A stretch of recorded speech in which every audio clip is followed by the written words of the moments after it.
साथियों, यह जो वीडियो है ये फिरोजाबाद के नगला मिर्जा की है। जो बड़ा बाईपास है उस बड़े बाईपास की है। अब आप देखिएगा किस तरीके से पुलिस वाला एक ऑटो चालक को निर्मम तरीके से पीट रहा है। अब ये पीट क्यों रहा है पता है? गलत जगह ऑटो खड़ा कर रखा होगा या फिर कोई आनाखुशी हो गई होगी, लेकिन आनाखुशी या गलत जगह खड़े करने पर पुलिस वाले जब इस तरीके से पीटते हैं, इस तरीके से जब पुलिस वाले अपनी हरकत दिखाते हैं, ये हरकत पुलिस वालों को दिखानी नहीं चाहिए। जनता है ये जो आज पुलिस की वर्दी पहनकर ये लोग जो जनता पर अपना गुस्सा उतारते हैं, जनता पर अपनी गुंडागर्दी दिखाते हैं, अपनी गर्मी जनता पर दिखाते हैं। इन्हीं जनता के टैक्स से आपके बच्चे पलते हैं, इन पुलिस वालों के बच्चे पलते हैं, इन्हीं जनता के पैसों से आप ये वर्दी में सही सलामत सुरक्षित रहते हैं। वरना कौन पूछे आप जैसे लोगों को? समझ रहे? आपको सर कहते हैं, आपको इज्जत देते हैं सिर्फ इसलिए क्योंकि आपके बदन पर वर्दी है। आपके बदन पर वर्दी ना हो उस टाइम आप बात कर लेना, आपको कोई कुत्ता नहीं पूछेगा गली का। समझ रहे ना? तो अपनी इज्जत बनाए रखने के लिए ये फालतू के बवंडर मत किया करो। अपनी इज्जत बनाए रखने के लिए मारपीट मत किया करो, ऑटो चालक को मत पीटा करो, किसी को मत पीटा करो। आप लोगों ने देखा किस तरीके से निर्मम तरीके से बेचारे को पीटा। ऐसे देखकर मुझे लगता है क्या हम आज़ाद भारत में हैं? ऐसे देखकर मुझे लगता है क्या हम आज भी आज़ाद भारत में हैं या फिर इस गुंडागर्दी पुलिस के चंगुल में हैं?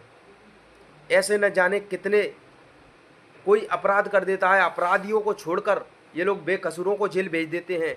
कोई अगर पुलिस से सवाल पूछ ले उसको धमकाते हैं, उसको डराते हैं, कहते हैं तुझे जेल भेज देंगे, तू ज़्यादा बोलता है। इस तरीके से ये पुलिस प्रशासन करता है। बताइए, इन पुलिस प्रशासनों को पूछा जाए तुम्हारे जो बच्चे आज पढ़ रहे हैं ना प्राइवेट कॉलेजों में, वो किसकी वजह से पढ़ पा रहे हैं? एक बार अकल का ढक्कन खोलकर और दिमाग का ढक्कन खोलकर देख लेना। हम लोग जनता की वजह से आपके बच्चे पढ़ पा रहे हैं। हम लोग जनता जो टैक्स देती है, एक एक पाई पाई चुकाती है। तुम लोगों ने आज तक जितने भी यहाँ, कहने का मतलब जो ऑटो अड्डा हैं, ऑटो अड्डा के जो ठेका दे रखे हैं, वो ठेका ऐसे गुंडाओं को दे रखे हैं जो ऑटो चालकों पर पैसा वसूलते हैं, गुंडागर्दी करते हैं। अरे किस बात का ठेका, किस बात की वो चौराहे का चार्ज लेते हो आप लोग? किस बात का आप लोग चालान काट के देते हो 14-14 हज़ार का? अरे आप लोग जब नौकरियां नहीं दे सकते, सरकार में बैठे हुए सत्ताधारी नेता जब नौकरियां नहीं दे सकते, जब बंदा नौकरी पर नहीं लगेगा तो ऑटो ही तो चलाएगा। और ऑटो चलाता है तो आप लोग उसके चालान काटते हो, आप लोग उसको कहीं का नहीं रहने देते, जीने लायक नहीं रहने देते हैं। घर से उठा लेते हो, पैर में गोली मार कर ले जाते हो, कहते हो कि इसको मैंने, कहने का मतलब मुठभेड़ में पकड़ लिया, मुठभेड़ में इसके साथ ये हुआ, ये फायरिंग कर रहा था। लेकिन मुठभेड़ होती है तुम्हारी? कभी भी साली मुठभेड़ की वीडियो नहीं देखी मैंने। वैसे परमिशन दे रखी है सुप्रीम कोर्ट ने कि अगर कोई भी कहीं भी जा रहा हो पुलिस वाला तो वर्दी पर यहाँ कॉलर पर लगी हुई कैमरा होना चाहिए, कॉलर पर लगा हुआ कैमरा है। जैसे चौराहे पर बहुत सारे पुलिस वाले यहाँ पर कैमरा लगाए होते हैं, इस तरीके से जब तुम्हारी मुठभेड़ होती है तो यहाँ पर कैमरा लगाकर तुम लोग क्यों नहीं जाते? तुम्हारी मुठभेड़ हो गई, मुठभेड़ हो गई। अरे जब तुम्हारी मुठभेड़ ही होती है तो कैमरा लगाकर जाओ ना, लाइव दिखाओ डायरेक्ट हमारी मुठभेड़ हो रही है।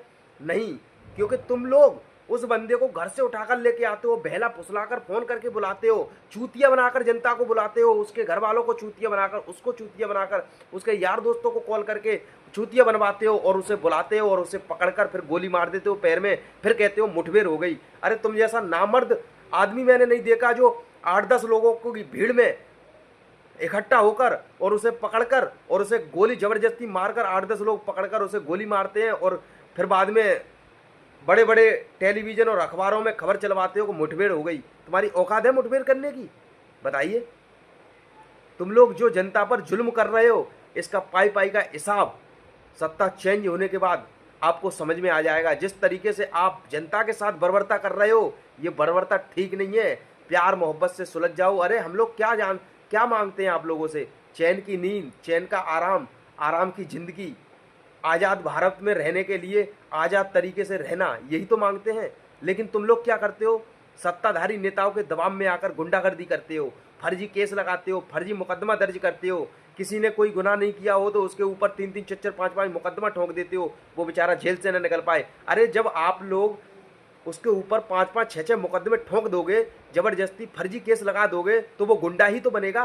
बताइए, एक शरीफ व्यक्ति के ऊपर अगर उसने गुनाह नहीं किया हो, उसके ऊपर 2-3 केस लग गए, तो वो जेल में जाकर पागल हो जाएगा। पागल होने के बाद वो गुंडा ही बनेगा, और गुंडा बनने के बाद सबसे पहले उससे ही बदला लेगा जिसने ये फर्जी केस लगाए होंगे। समझ गए ना? लेकिन आज के ज़माने में ऐसे गुंडा है नहीं कि फर्जी केस लगाने वाले से बदला लिया जाए, क्योंकि वो सोचते हैं चलो फर्जी केस लगा दिए, फिर भी वो चुपचाप रहते हैं, शांत रहते हैं।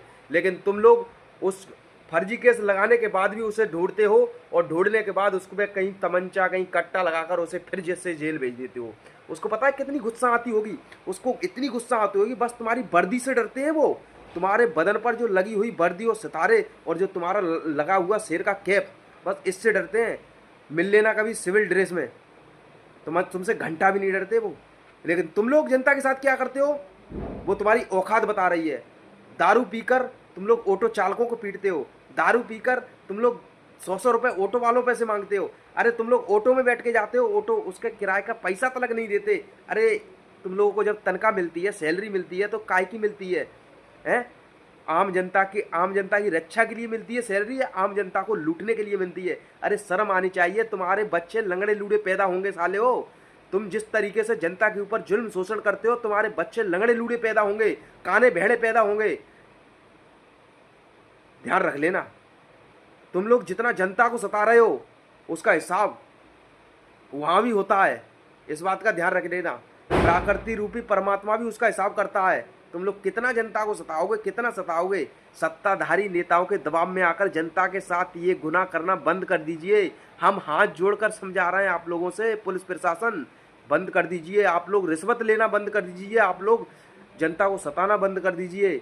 आपकी ज़िंदगी सुधर जाएगी। भाईचारा प्रेम से बोलिए, गाली देकर मत बोलिए। मैंने बहुत सारे पुलिस वालों को देखा है, कोई माँ की गाली देगा, कोई बहन की गाली देगा, लेकिन जिस दिन मुझे माँ की और बहन की गाली दे दी, कसम से माँ कसम खा रहा हूँ, उस दिन मैं अपनी माँ को उसके सामने खड़ा कर दूंगा, और उसकी हिम्मत नहीं होगी माँ की गाली देने की। और जो कहता है ना कि मादर चोद और इस तरीके से गाली देता है, माँ को ले जाकर खड़ा कर दूंगा। उसकी औकात हो तो गाली देकर दिखाए, और उसके थोबड़े पर अपनी माँ से ही थप्पड़ मरवाऊंगा। ध्यान रख लेना। वो माँ की गाली देना बंद हो जाएगा, जहाँ से निकला है वहीं घुसेड़वा दूंगा। ध्यान रख लेना। इस तरीके से मत किया करो जनता के साथ। बहुत गुस्सा आता है, बहुत आक्रोश में होते हैं हम। जब तुम पब्लिक के साथ, जनता के साथ ऐसा करते हो ना, बहुत आक्रोश में होते हैं, कसम से बहुत आक्रोश में होते हैं। ऐसा लगता है या तो खुद मर जाए या दूसरे को मार दें, कसम से। इस तरीके से मत किया करो, मत किया करो। प्यार मोहब्बत से कह रहा है, मत किया करो। जिस तरीके से तुम लोग करते हो ना, चंद पैसों के लिए जनता पब्लिक के साथ जो करते हो, अच्छा नहीं है ये, अच्छा नहीं है। प्यार मोहब्बत से कह रहा है, अच्छा नहीं है। बस हम प्यार से ही कह रहे हैं, प्यार से कह ही सकते हैं, और सोशल मीडिया पे आपको समझा ही सकते हैं। जनता को मत उकसाइए, पब्लिक को मत उकसाइए, फ़ायदा में रहोगे। पुलिस प्रशासन पब्लिक पर फर्जी केस मत लगाइए, फ़ायदा में रहोगे न। एक दिन वो आएगा कि हम कुछ नहीं कह सकते, सुनामी से भी बड़ी लहर आ सकती है। इसलिए जनता पर फर्जी केस लगाना बंद कर दीजिए। जनता फिर ना आपकी सुनेगी, और ना वो अपने आप की सुनेगी, और ना फिर वो जनता अपने बाप की सुनेगी। ध्यान रख लेना। वो फिर इस पे उतारू हो जाएगी, या तो उसे तो मरना ही है, उस जनता को तो मरना ही है। जैसे आप लोग फर्जी केस लगा के मार रहे हो, वैसे उसे डायरेक्ट आपके थाने में मर जाना है। लेकिन ऐसा मत कीजिए, मत कीजिए। पुलिस प्रशासन मत कीजिए, महोदय जी मत कीजिए। प्यार मोहब्बत से कह रहा है, मत कीजिए, और ना करिए और ना करवाइए, फ़ायदा में रहोगे। आशा करते हैं आपको बात समझ में आई होगी। क्रांतिकारी जय भीम, जय संविधान, जय भारत, इंकलाब जिंदाबाद।